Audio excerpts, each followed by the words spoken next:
And I am here. I don't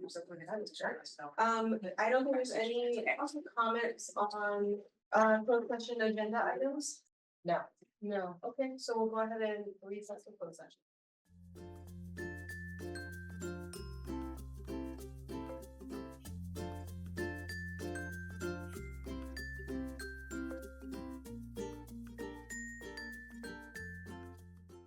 All right, we're gonna go ahead and call back to open session. There is okay, I'll do that after. Can we go ahead and stand for the pledge of allegiance, please? Salute, pledge. I pledge allegiance to the flag of the United States of America and to the republic for which it stands, one nation, under God, indivisible, with liberty and justice for all. All right, thank you. Are there any requests for agenda reorganization? Okay. There is one thing to report from closed session. In closed session, the board approved a settlement agreement with an employee in the amount of $104,000 by a vote of 4 yeses, 1 no, and 2 members absent, which were member Quilty and member Roscoe. All right, before we get into reports, or as we get into reports and information, we can go ahead and introduce our newest student board member, Roman G. Budwell. Okay, awesome. So did you want to go ahead and take the podium? Yeah. Hello, board. My name is Roman G. I'm a junior at River Valley High School. And so over summer, we've been meeting ASB. We had about 6 work days over summer, and we've just been planning for the first day of school of what we need to do and all that stuff. And Sami, the senior president, she also planned out some senior parking spots. And we're also planning for the first dance, which we're gonna try to have after the first football game, which is gonna be like a little neon blackout dance. And then we also had freshman orientation. Can't remember the date, but it went great. We had about 400 students there, and we had 60 link crew leaders, and we had no problems, issues, and everything went great. And all the freshmen they're pretty cool. They're chill. Yeah. It's really chill. High praise indeed. Thank you. Yep. Thank you. And welcome. You did it, your first report. Thank you. Many more to come. Thank you. All right, 2024 YCUSD summer school. Good evening, school board, staff, audience. That's my favorite comment. Pretty cool, freshmen. Just wait a couple weeks. See how you feel about that. So I wanted to give you a quick update on summer school. We had a successful summer school this summer, super exciting. We had our elementary, our academic summer school K-8. We had expanded learning. We had high school. Those are the schools represented where we had summer school. But I do want to give just some shout outs to our staffing for summer school. We had over 95 teachers at the high school and at the K-8 level support our students this summer, which is pretty great. 33 paraeducators across K-12 supporting our kids in the class, and our support staff with our office staff, our health aides, our counselors, and our principals and our assistant principals. Collective effort, they came together and really gave our kids a great experience this summer, which is pretty exciting. Our high school program, our numbers for 995 students total for our high school program enrolled. That's 912. Typically, we start off triaging with our seniors and our juniors, and we kind of go down levels. We wanted to enroll more students this year, so we did include sophomores. So 47 seniors enrolled. We had 33 graduates. You saw some of those graduates here at our July board meeting, which was pretty awesome. 3,830 credits earned and 607 students earned credits in high school. So a successful summer school for high school, and we're still in process. It's not a perfect model at all sometimes, and we're still looking at ways we can improve our services for high school. But I think with this information here, you can see our kids were successful. And once again, thanks to our support staff and to our teachers and helping those kids get motivated for high school. We also had a summer grade program at AK with Tommy Thompson, Mr. Thompson, and Ms. Contreras. We had 23 kids, 23 third and fifth graders, and fifth to eighth graders. We had 22. We had to combine them. It was really cool though. If you look at that photo on the top there, they had like a breakout room like for their showcase. And so there's like 4 or 5 locks on that. And so basically it was like you had to go through different clues. So they got in groups and their parents came and they actually had to like get these breakout boxes open. That was really hard, by the way. Me, Nick Richter and Tabitha, it took us like an hour to get one of these open. And that's not an exaggeration. And we really worked on this one. That kid had us stumped. But here's some photos from the Gate Academy. Like I said, the parents got to come. You can see that student right there, super celebrating, probably getting a lock open. But it's really awesome. And when we asked the kids, I was walking around and they said, we want to be here all summer, which was, kind of awesome because, they want to be there. And I asked the teachers and they said, well, let's just not have them all summer. But it was a great experience. So, it's really awesome because we focus a lot, obviously, on getting our kids up to speed who need interventions, but we have a whole nother group of students who are advanced. And so we need to make sure we provide opportunities for all the kids. And so it was good to see that in the summer of this program. We also had Avid Excel and ELD boot camp. Avid Excel is basically like a summer bridge for incoming kids in middle school. So they get to do like team building, collaboration. They went to the Discovery Museum, did a field trip. Our ELD boot camp at the high school was for our ELD 1 ELD students, focusing on language acquisition, basic literacy, and getting them kind of accelerated before they get back to school. Those are two other ones we did. One thing I did leave off here, we did also do a early college cohort in the summer. So a lot of our incoming freshmen, we had about 20 of those students. They actually started like summer school and college at Yuba College at the Sutter Center. And so a lot of things happened this summer. But like I said, it's because of our staff loving on the kids, helping them achieve, giving them opportunities. It was a great summer school. Any questions? All right. Thank you, guys. How long did the GATE program go? 2 weeks. 2 It weeks. was 2 weeks. Number 9, there are no comments from the public on items not on the agenda. So we're gonna move on to the consent agenda. I do have one request to pull J. And then I do have a request to comment on consent item E. So I guess we'll go ahead and go with comment from the public first. Mercedes Geraldo. Under the Brown Act, the board can entertain comments on any item appearing on the posted agenda. As the board discusses agenda items, audience participation is permitted. Generally, the president will ask board members for their remarks before recognizing requests to speak from the audience. At the president's discretion, agenda items may be considered in other than numerical order. The board will respect the rights of the public to express their viewpoints in matters within the board's jurisdiction. However, comments that are defamatory or that violate the privacy of any students or individuals may not be protected by law. The board shall not permit any disturbance or willful interruption of board meetings. Thanks, sorry about that. Thank you. I'm Mercedes Geraldo, and I'm coming to you as a district employee, concerned district employee, and a community member that wants to make sure we're spending our money correctly, right? And no, it's not the Country Butcher, and it's not Smuckers. Those are all good. But Barracuda filters our emails, I guess.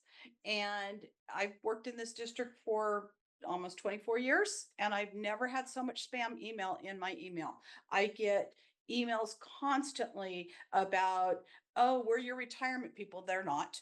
We're your investment people. They're not. All these phishing things.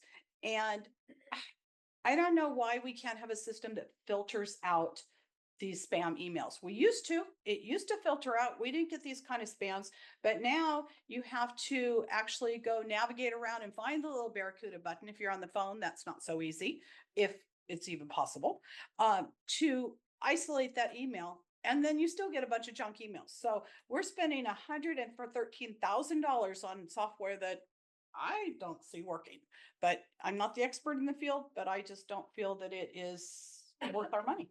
So I urge we look for something else.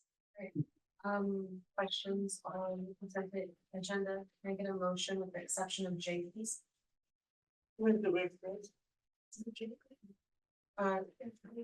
J is a money request to pull down. So I have a motion by member Pretty, and second by member Lamb. All those in favor? Aye. Any opposed? So Member Roscoe is absent. Thank you. with her concern, who did we used to use? I don't know, we don't know IT, but who we used to use in the past. I can get back to you on that. I'm not sure. I can follow up. Okay. All right, Jay. Yes, so in your packet, and So in terms of, a modification of the personnel, list.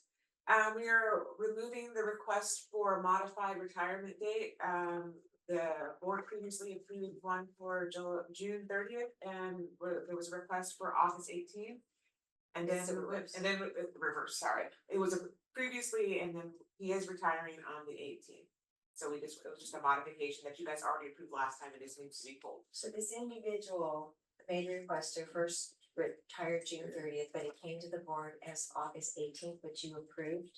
There was some confusion with his paperwork with the retirement, and he had to make the change of his retirement date from June 30th to actually 18th. So the retirement system has them as the 18th.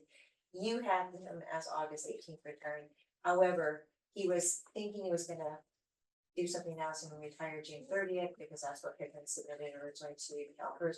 So he's made the changes. You've already approved it as August 18th. It stands. There's no need to approve the modified retirement date. So that one is being forbidden. Awesome. The rest of it remains the same. So can we make a motion that it is approved with the JAP one being full? Yes, Then I'm so moved. thank you. Okay, on a motion by member Pretty and a second by member Lamb, all those in favor? Aye. Any, hearing none, motion carries, member Roscoe is absent for everything, yes. Right, action item 11A, expulsion, suspended contracts and leave. I make the motion that we approve as discussed in closed session. Okay, on a motion by member Ciaciola, second by member Lamb, all those in favor? Aye. Any opposed? Hearing none, motion carries. B, second reading of the proposed revisions. Yes, so I bring forward the board policies that were presented at the first 2 weeks ago. With some feedback, Tino is going to share some options that we're looking at. And so the question will be is, do you want to just pull those policies for action at the next board meeting?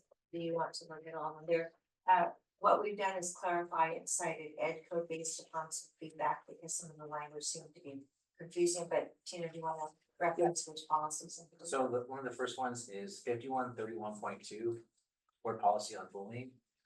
And that's should be in your guys' packet, and so if you turn to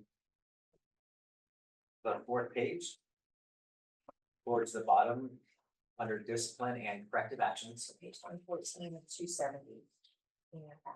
So a recommendation was, there's that paragraph that's striked out with red. That paragraph made it a requirement.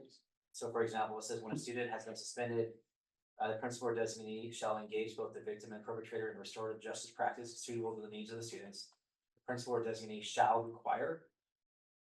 So we adjusted the language to ed code, which has the LEA encouraging. So if you look at that second paragraph, it says local educational agencies are encouraged to regularly check on the victim of racist bullying, harassment, or intimidation. And the last sentence says local educational agencies are encouraged to require perpetrators to engage in culturally sensitive programs that promote racial justice and equity and combat racism and ignorance. So that was just a change, just strictly going off the education code. That was one option. It's just completely verbatim ed code. Yes. Okay.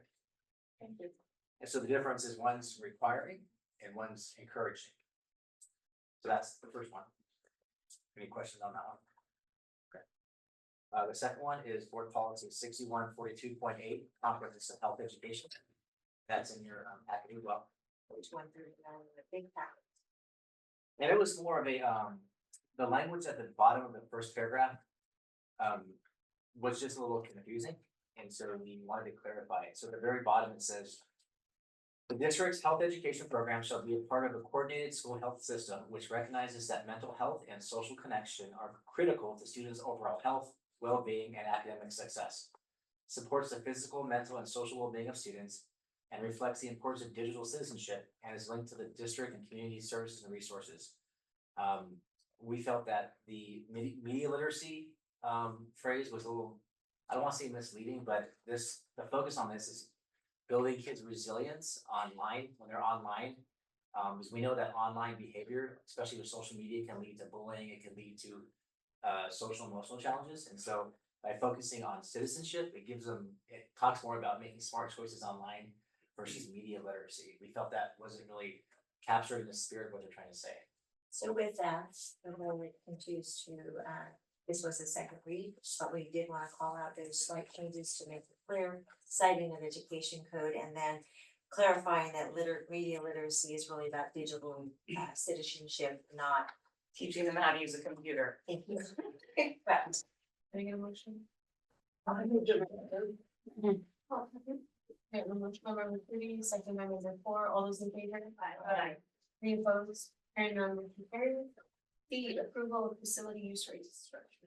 So this is actually just to comply with the new board policies. So there was little changes to the facility use, so we aligned our fee structure to get that information in the fee structure, so it's apparent. And essentially, we didn't actually make any changes to we made one change to the fee structure, and that is of actual fees. And that is, we had a kind of what I would consider pretty high rental rate for a parking lot, was like almost $100 an hour. And so we just reduced that to $30, so the rest of the rates are the same. Why did we, oh, sorry, is this the questions portion? Sure. Okay, why did we pull it last board meeting?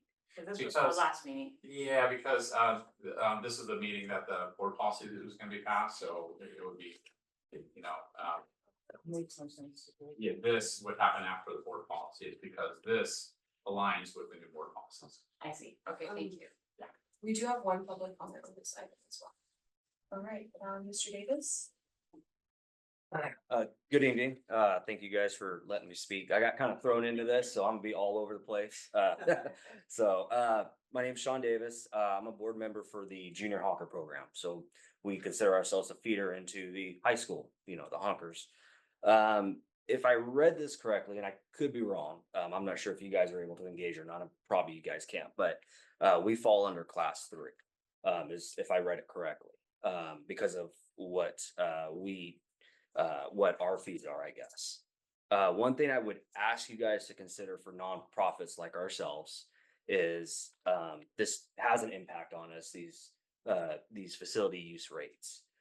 Again, I could have read it wrong, but I believe we fall under class 3. So the amount of games and whatnot we have at the facility, at the high school, it would impact us. So I don't know if that's considered, or if that's because, we consider ourselves a feeder. We do work closely with the high school. We do donate to the high school. So, again, briefly, all over the place, but if I'm reading that correctly, I just ask that you guys consider those things when it comes to nonprofits like us. And that was basically it. So I thank you guy. For any clarification, it's just class 2 is nonprofit clubs that promote youth activities. And all nonprofit youth sports that charge less than $60 per month. I'm guessing he's talking about that last piece of it, so. Is he Correct. charging more than $60 per month? We would be over that. So I believe that's what qualifies us for a class 3. Like I said, I could have read it wrong. That is how the policy. Okay. Thank you. Thank you guys. Appreciate it. I just want to say one thing about that. Is my kids went through the junior hockey program, and it gets expensive. It's exclusionary because of how expensive it is to put your kids in sport. And I know for I had boys that were doing it. I know for the girls that do it, it's even more expensive to be cheerleaders. So I hate to have kids who can't play because programs such as junior honkers have to raise their fees even higher because of the fees we charge. So my thought is maybe we could take a look at this and see if we really need to charge as much as we are for a program such as junior honkers, because and I'm not just saying just them, but with junior falcons, there's all those types of things that directly lead into sportsmanship at the high schools, which helps our students be better citizens, if they're involved. So what would it take if we wanted to look into that? I mean, obviously it wouldn't be in today's meeting, right? But if we wanted to look at something or adjustments to? Yeah, we Policy. could take a look at it, and in all honesty, I did not know this was a possible consequence, to the program. You know, so if you didn't wanna take action on that, you just need to make a motion that you're not making action on the board policy. Well, yeah, So can we pull the fee structure though right now and have it brought back? Is that a possibility? I don't know. you would have to adjust, now, since board policy has been approved, so you would adjust the board policy. Is there a simpler option in that if we approve this fee structure, there is a mechanism whereby groups can make an appeal to the board for specific. Waiver or whatever. Yeah, Well, I would suggest that you passed a policy that aligns with these fee structures. I do think what I'm hearing is the board may direct staff to go back and look at both the board policy and the fee structure to bring back at a later date, but the policy's been passed. I think that's, So Reasonable. we just don't mess with fee structure tonight. right. Pull this. We have to.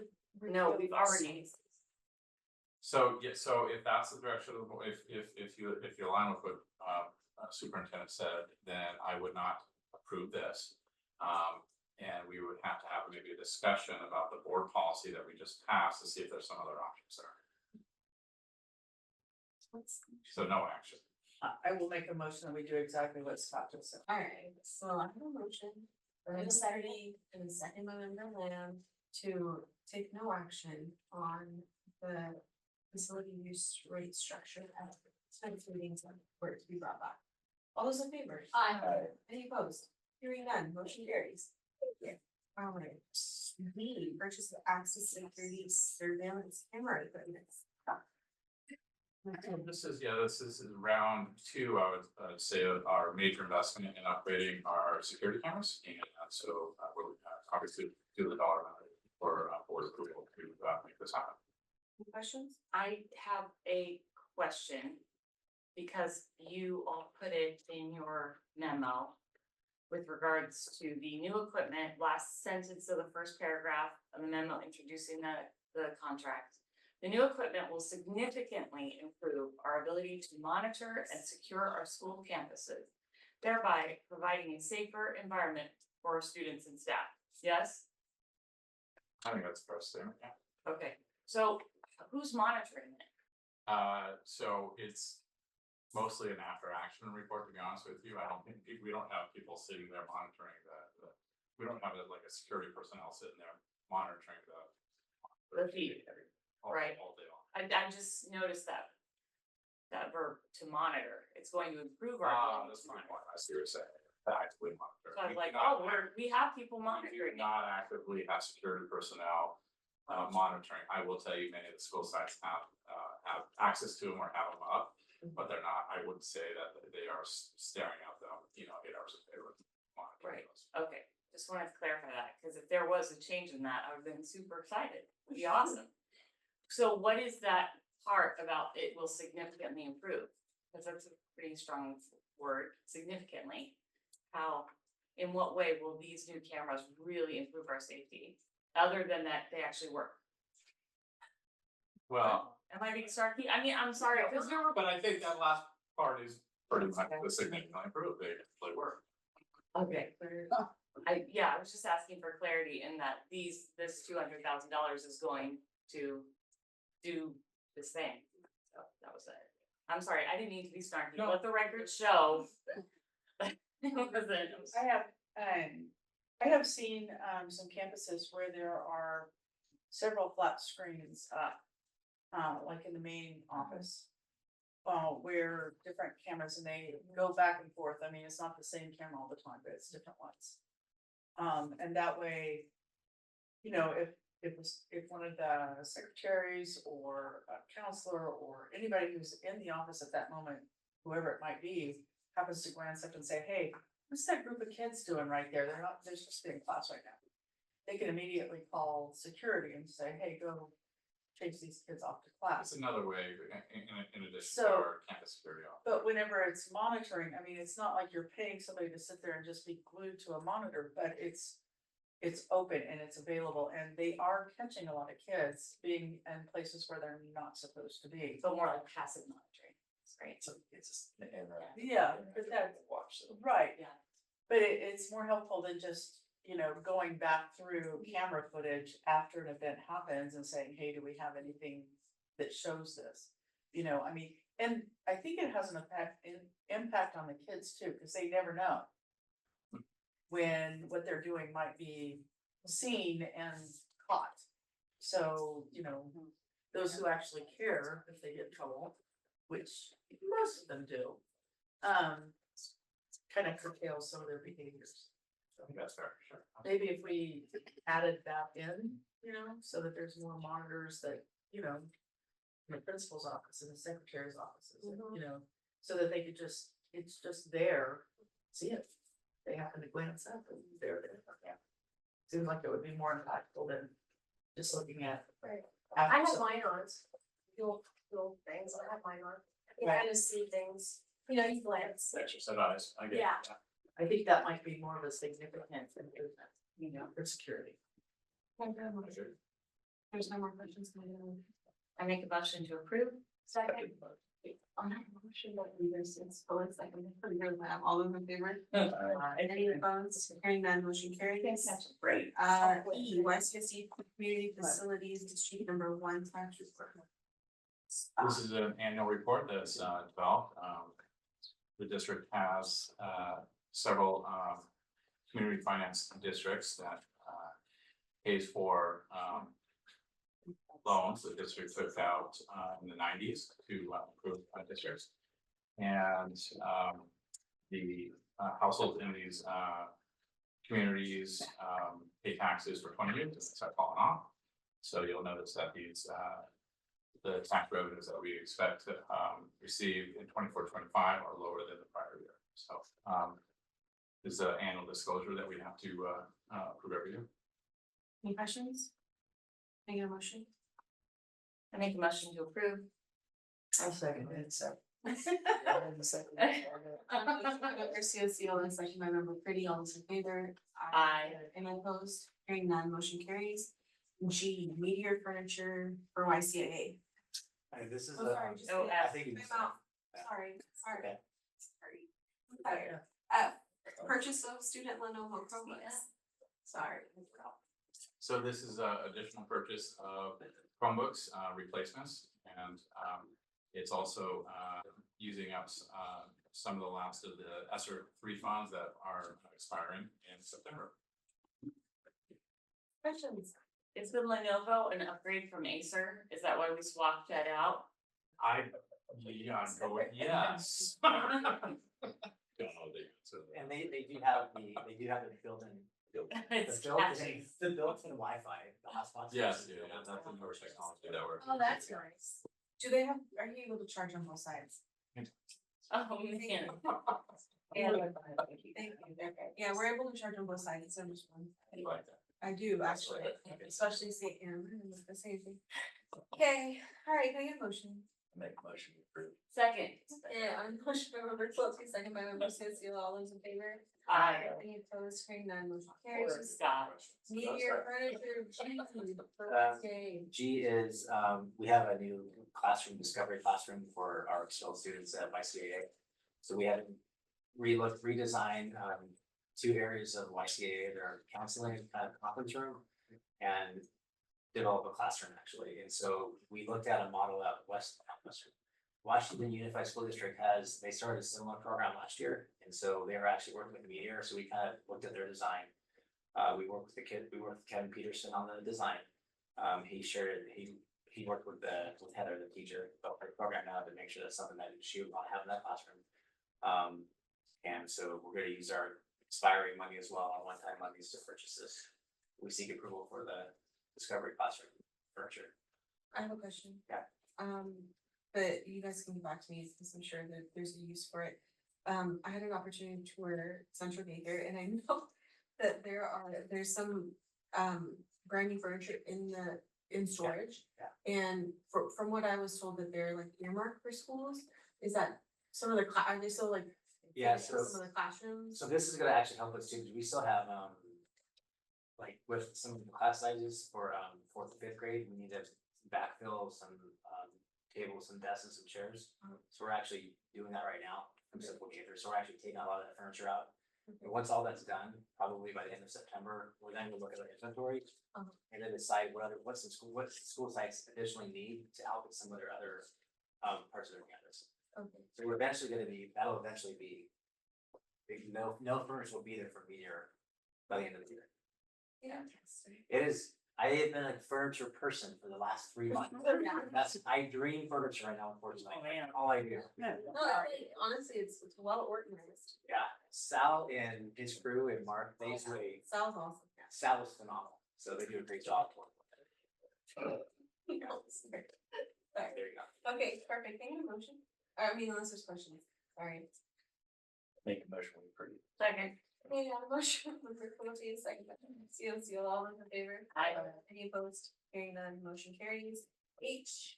So we are, we have one-time monies that Scott mentioned are expiring, and we definitely have a need at River Valley High School.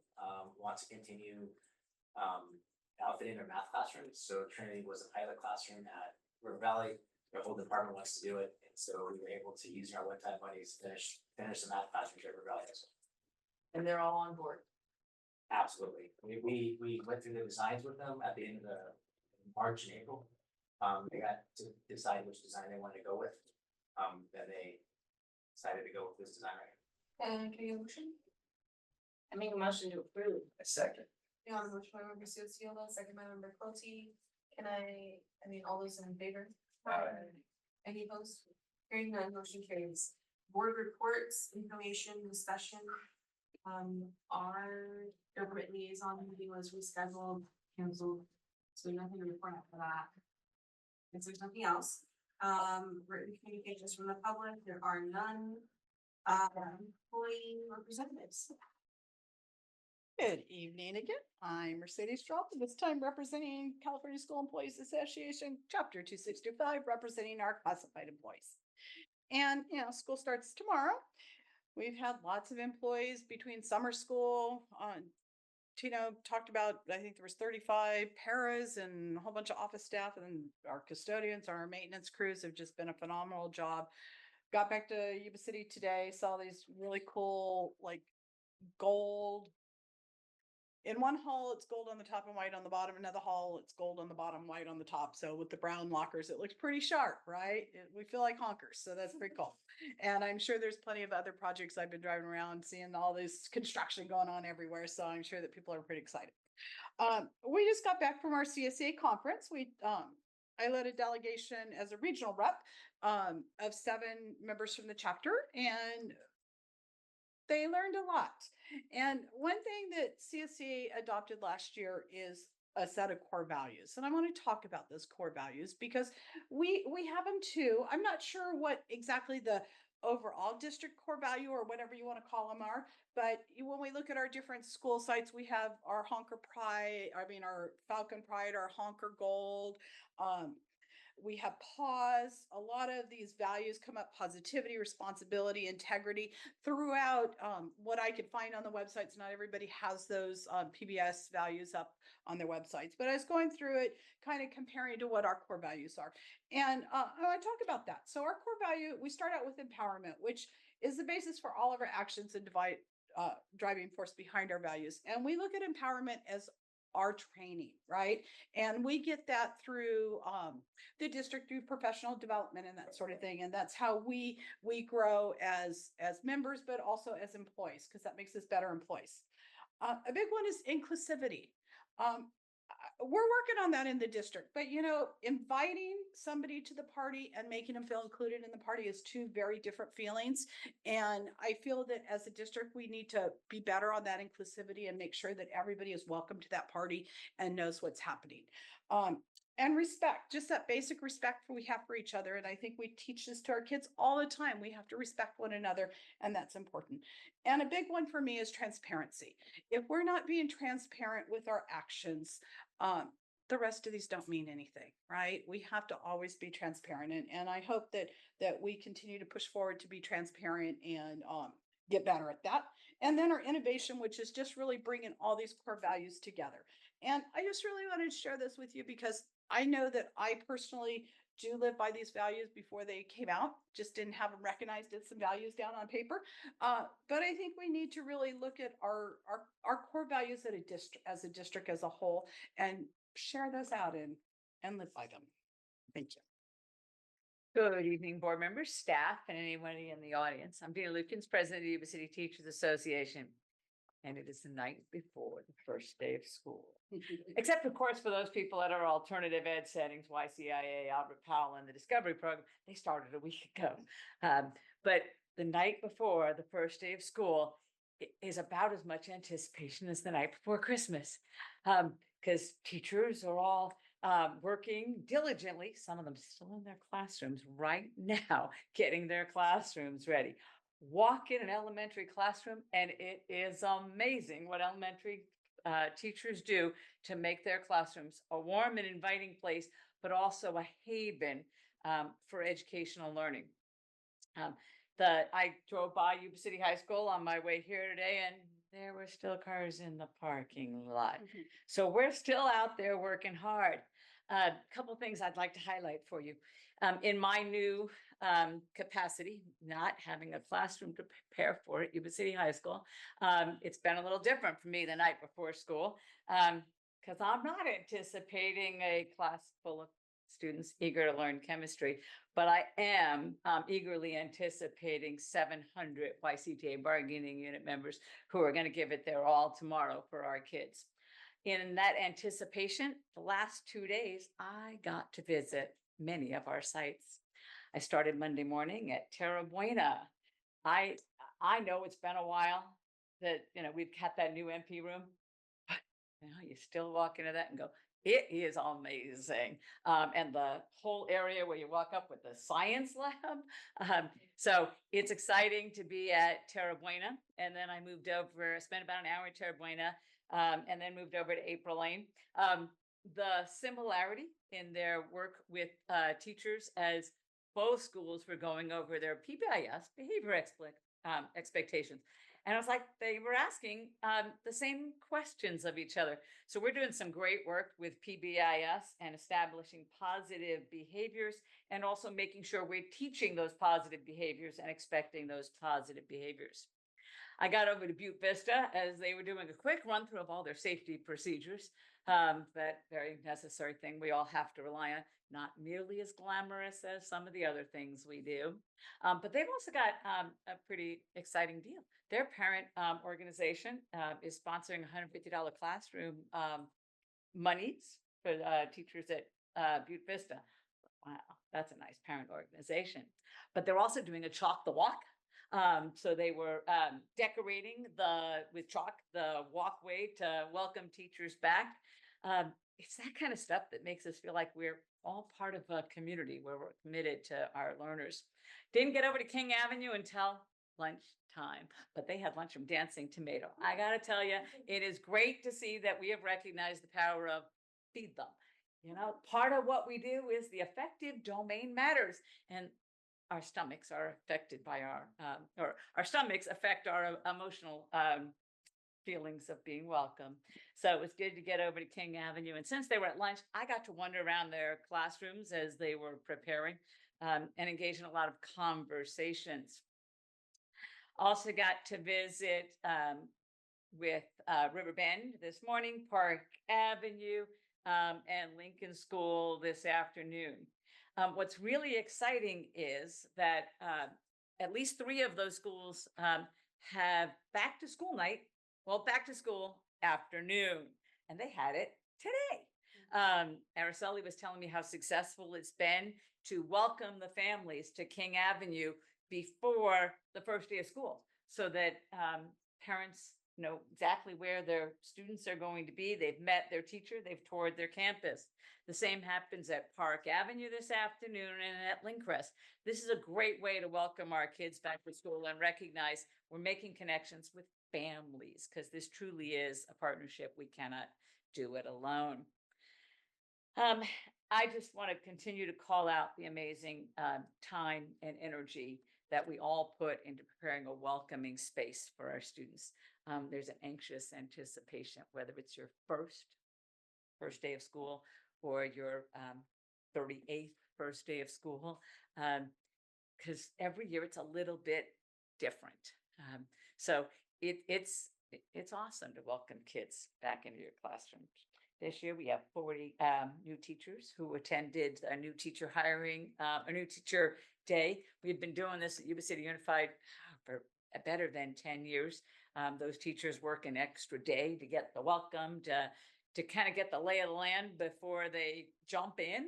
And it's a great way to help them get acclimated. But this year we added boot camp for new teachers, not only for new hires, but also for anybody who doesn't have a preliminary credential. And it offered helpful tips like, how do I manage my classroom? Because it's not as easy as it looks. So that's an exciting new thing. And I have to tell you, our mentor program does an amazing job of putting this together. Michelle, Lori, and Amy bring an enthusiasm and a wealth of knowledge to support our new teachers as they move into classrooms. And then last Friday, we had our professional development day. The biggest thing I'd like to highlight from our keynote speaker was the importance of relationships. Because anything we do in the classroom, anything we're trying to do with regards to standards and teaching academic success relies on a welcoming place where we're building relationships with each other and with our students. He also emphasized the importance of that also means we got to take care of ourselves. So that's always an important reminder to those of us in education who have a tendency to put it all in, but we also have to take care of ourselves. So we appreciated that reminder. The later morning and the afternoon was led by multiple PD sessions, many of them by YCTA members. So this is teachers leading teachers to improve our practices. So overall, Friday was a great day. I know the first day and the first week will come with the enrollment bumps and, highs and lows. River Valley in particular went from, a projection of under 1,700 to a projection of over 1,800. And it comes with it some challenges as you navigate, there's more than 100 extra kids. What are we gonna do? Some classrooms, as I was on campuses, were like, I got 33 in my class roster. That's not gonna work. Well, they still prepare them welcome and they still make sure the room is ready, but they all want you to address the fact that those might not be optimal class sizes. And then the last two items I'd like to address is Governor Newsom today did it again. He sent out that letter to all school districts urging us to deal with cell phones. Nothing is more important than doing something to help our students with cell phones in this environment. And I will quote the governor: every classroom should be a focus of learning and growth. Working together, educators, administrators, and parents can create an environment where students are fully engaged in their education, free from the distraction on phones and pressures of social media. I continue to urge, and I know you're working in that direction, to adopt a cell phone policy that we both put out very clearly, but also intend to enforce and ensure compliance of. I was excited to see that UBC High School's got new posters up to say, no, when you walk into this room, the cell phone gets put away, and some new ideas going. So I am encouraged by that. And then finally, the last item, I hope that this board will check out the Central Gaither. I think we've got a lot of stuff out there that ended up out there when we bought new furniture, and perhaps it might be a demonstration of we need to be careful with the money we spend and make sure we demonstrate to our community our fiscal responsibility, because there's a lot of good, very usable, high quality stuff that's sitting out there in the elements that we want to make sure ends up getting used somewhere. Do appreciate the fact that our classrooms are looking wonderful and new furniture is great and the new paint job, all of those things that make our schools more inviting are as critical as all the other work we do. So I thank you and look forward to tomorrow as, our 10,000 plus students are counting on us. I have one. I also read the article from Newsom's office about cell phones and. I can be one of the first to say, as a teacher, I always thought it was a wonderful resource for kids to be able to use their phone to look things up, an illusion in literature that they don't get because they're not readers. Things like that. And one of the things in that article, it said that, just straight bans are one way to go, but also perhaps looking at ways that they can be utilized. And I don't know how you enforce, being able to use it for one thing and not something else. I don't know. It's a huge conundrum.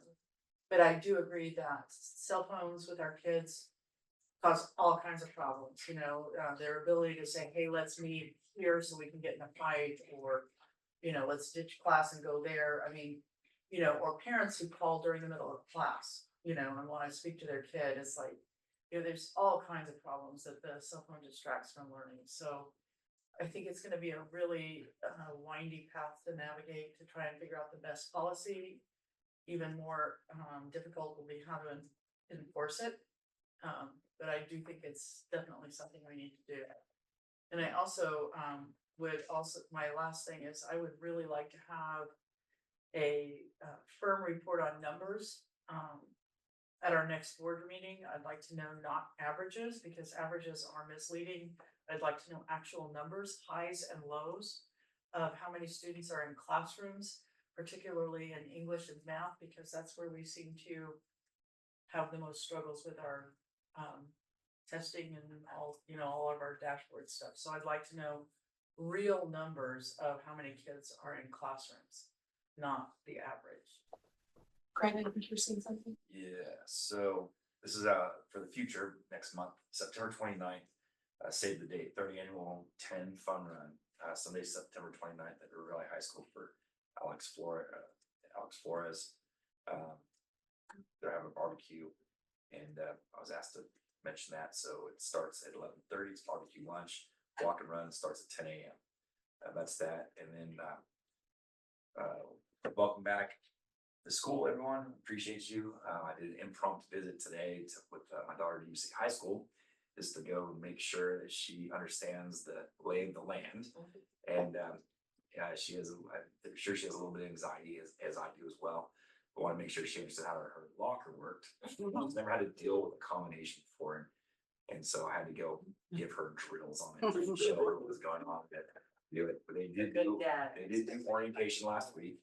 But I also got to give a big shout. I stopped on campus we just kind of buzzed on in and to go check it out, just mind our own business. And I was approached by a teacher by the name of Colleen, and I forget Colleen's last name. And she took time out of her day to chat with my daughter and myself, and probably spent a good 30 solid minutes talking to her. I really appreciated that. She just did it out of the kindness of her heart, just asked, hey, how's it going? What's going on? And took time to chat with us, and it was awesome. Invited my daughter, hey, if you ever have any issues or want to come hang out, et cetera, here's where my classroom is, open door policy. It was very nice. And then we also did another improv. She wanted to know who her counselor was, so I'll give a shout out to Victoria Abril. She also took time out of her day, even though I just kind of barged in with my daughter and said, hey, if you have time, we'd love to at least give her a face-to-face introduction.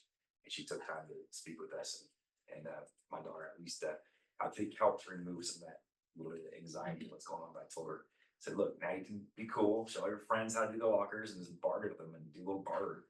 Tell them, you owe me a drink or a little bag of chips or something like that I'll show you how to do your locker. But welcome back and good luck in your first day of school, everyone. Train her to be a hustler. Or entrepreneur, one of the two. Survival skills. Yeah, I like it. I'll just ditto what you guys have said. I wish everyone the best first day of school possible. Got a long year ahead of us. It's gonna probably start out with some rocky moments, but you guys will persevere through just like you guys always do. So that's it for me. Anything else? All right, superintendent. Yeah, so in front of you is the save the date for the fall into leadership. It is November 7th, so thanks to Amy Murray, who is on it. And then, regarding the calendar for the board, we did the summer school report today, and also just wanted to let you know there will not be a 45-day budget revision. It's not necessary. Just wanted to inform you of that. We've already started to look at preliminary enrollment numbers. We met yesterday just because we were, principals have been reaching out, concerns regarding some places where numbers were high, we saw where numbers were low. We are aware of River Valley's concern regarding enrollment. We will be doing the daily number counts of students who are actually here. And we will do a report at the next meeting with very specific information. We may need to act sooner than that because of just the numbers, but just wanted to assure you we are going to be looking at that. I do want to thank our staff this summer. I mean, I was just talking to someone, I felt like we were just at graduation, right? My desk lined up and put my TV. And so staff was certificated and classified, did a great job providing extra support to students, and Tino shared what that looked like. But on top of that, they were preparing for this school year. So our maintenance facilities department and our IT department, Scott just reported to me, the classrooms are ready, the BenQ boards technology is ready to go. And so cause I was worried because it was a lot of work to get done in a short amount of time. So I just have to compliment those two departments. The nutritional services department met last week and we're showcasing some of our staff and for perfect attendance. I think someone has 18 years of perfect attendance. And just just what they're doing, and they had some professional development. And then just the professional development day on Friday was, well, 2 days before that, our new teacher and our those who don't have credentials, our induction program, 3 amazing ladies who made that happen along with other staff members. But then Friday, we challenged our principals to do a school cheer, and it got very but along with that, Phil Boyd was a speaker who helped everyone remember why we're here. And then our afternoon of PD with our teachers providing that type of instruction based around what they said they needed was pretty impressive. So I think we get this better and better every year. Still some hiccups, but we'll continue to refine that. And then I do have to do my own shout out because I do think this is pretty impressive, and I called them out on Friday. We have a teacher in this district who has been working since 1978. It is actually his 47th year of teaching, David Satterley. He probably was some of your teachers, but David, and it was really fun to talk to him because he just an interesting, what he's done and his why, but 47 years in one district is pretty impressive. So shout out to Mr. Satterley at Berry School. He is ready. Was talking about the new furniture and what he's doing, and so still, continuing to refine his craft. So good job, David Satterley. I think it's going probably still in his He's classroom right now. Yes. Oh, he is that kind. Yes, he's there, and he's sharing about every Sunday, he's there just to make sure he is ready for his kids, so. Yeah, he does not want to leave anything to, anything unexpected, so kudos to him. So next board meeting is August 27th. The open session will be at 7 PM here. Can I get a motion to adjourn? So motion. Second. Down a motion by member Sue, second by member Coty, all those in favor? Aye. Any opposed? Hearing none, motion carried.